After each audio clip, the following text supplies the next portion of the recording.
Hello guys, welcome back to Non-Bespoke Elegance. This is Huan, a Chinese with Western style, and today I bring you this very beautiful and unique pair of boots from Johnston Murphy 1850 line. And without further ado, let's dive into the review. Hang on a second.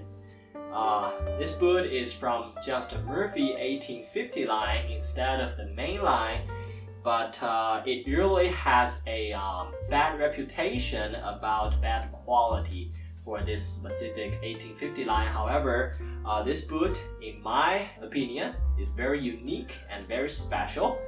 It features a wingtip design with some suede here at the near the top line, and maybe you will have your own opinion after watching this video. So let's dive into it. Welcome to Non-Bespoke Elegance. No fast fashion, only timeless classics. No cheap made, no high price tags. I am your friend, menswear enthusiast, Hua An. So let's talk about the leather quality first, as usual. But for today's video, for this very unique pair of boot, we're gonna talk not only the leather, but also the suede and the lining. To be honest, I'm always disappointed about the 1850 line from Johnston Murphy. It's declining in its quality. However, for this one, I do find the leather quality very nice. It's very smooth leather, and we shall see many the breathing holes of the animal hide, and this one does beat my expectation for the leather quality. We have a really neat leather, and if you look closer, the animal hide breathing holes are self-evident. So for the suede part, we do have a very nice, neat suede, although it's not top grade suede like the CF stat, but we can tell definitely it's a very okay, very nice suede. And I do think the color dark gray combines well with the black upper leather. It's a great quality suede, although not top graded, but it's a very nice suede. And also the suede part is also on the tone. And for the lining here, we do have a very unique color lining, which is dark green. You can see here, dark green. And the green leather do satisfies our visual needs, that it combines well with the no matter the suede color or the black color. And also the quality of the lining is pigskin, and it's pretty neat and pretty pliable. And also they got this nice shape of the lining. You can see the zigzag thing, the diamond thing here, the shape. And I do think they do put some consideration of the design of the lining material. We can see the diamond shape lining material in dark green. And let's move on to the construction. For the construction, we have a full wingtip design with no medallion at all. I think this shoe looks pretty complicated and with tons of visual details, so a medallion here would seem to be redundant. And apart from the wingtip design here, which use a single stitch method, we have the other places double stitched. So single stitched wingtip here, and we have a double stitched quarter part. And we have a 7 eyelet shoelace hole design here with some very good quality metal reinforcement rings here. So definitely this boot is well constructed and a very sturdy boot for fall and winter seasons.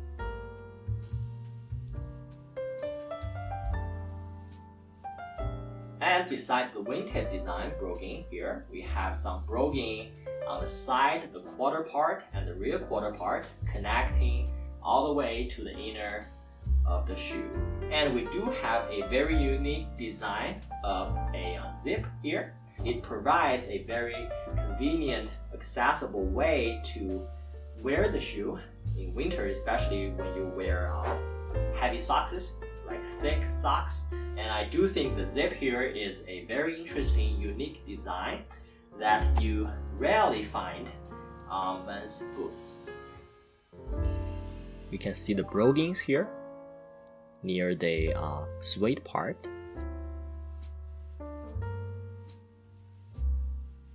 And also we can see the zip design here. Very unique, very intriguing design.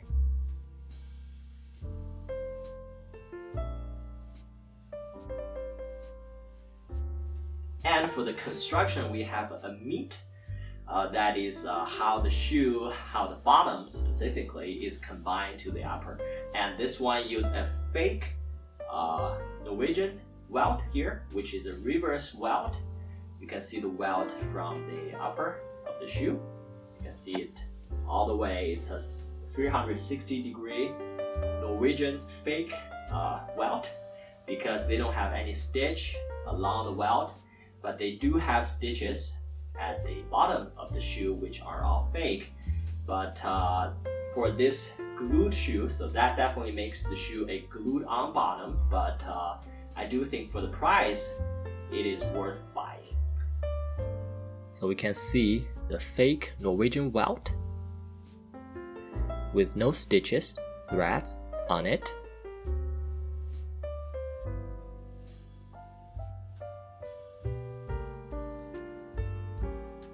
But we have a really practical bottom with rubber pieces to add more tractions. Last, but of course not the least, we have a close examination of the aesthetics of the boot. First, it's a very slim boot.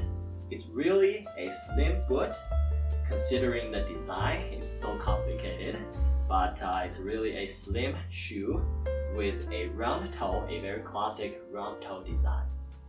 For a boot of this type, it's really slim and elegant with a very classic round toe. And moving towards the side here, we have a very balanced side look with the toe part leaning towards the ground instead of curving up that you normally find on most cheap shoes. The balance of the side look here is really great.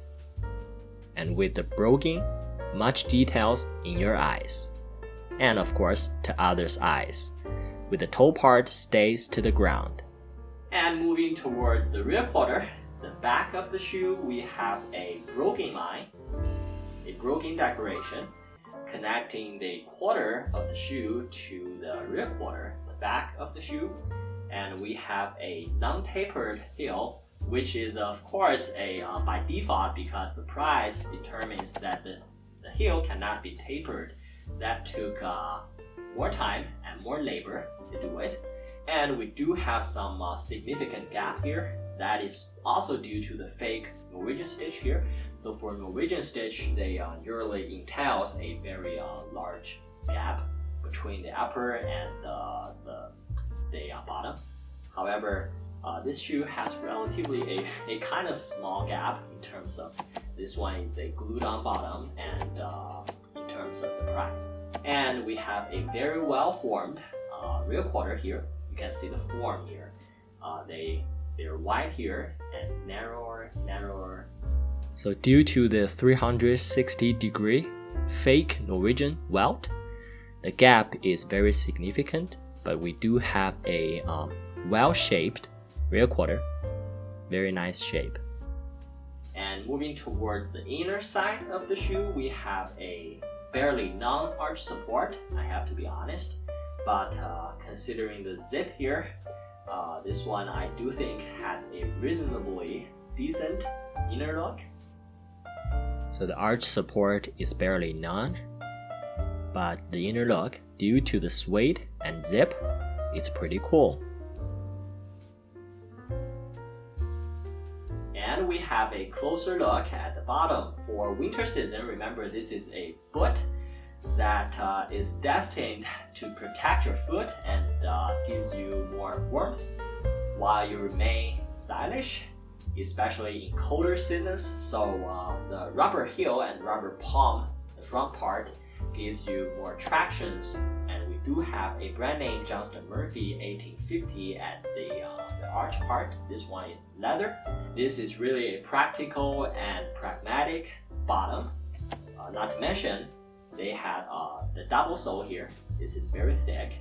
That is normally seen on a boot. So in a whole, this boot I highly recommend it. No matter the leather quality or the suede design or the zip design here, it's really a well-constructed shoe, although it's a glued-on bottom, which means you cannot repair the shoe by any sense, but to buy a new one. So the brand name on the leather piece makes the shoe stylish, while the rubber piece keeps you practical, add more tractions in colder seasons. But for the price, I do think this boot is really a decent buy for you for the colder seasons. And that's pretty much for today's video, and I wish to see you next one as long as you learn something from this video and enjoyed it. So again, this is Hua An, a Chinese with Western style, and I will see you next time.